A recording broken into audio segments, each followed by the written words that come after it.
Hello, we are from Catholic High School in Plzeň, Czech Republic, and we would like to introduce our school project light painting to you.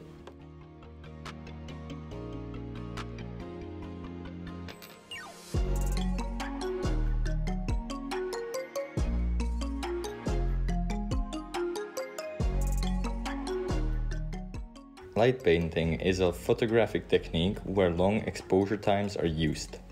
We use various light sources such as flashlights, LED lights, glow sticks, sparklers, electric wires, or optic fibers.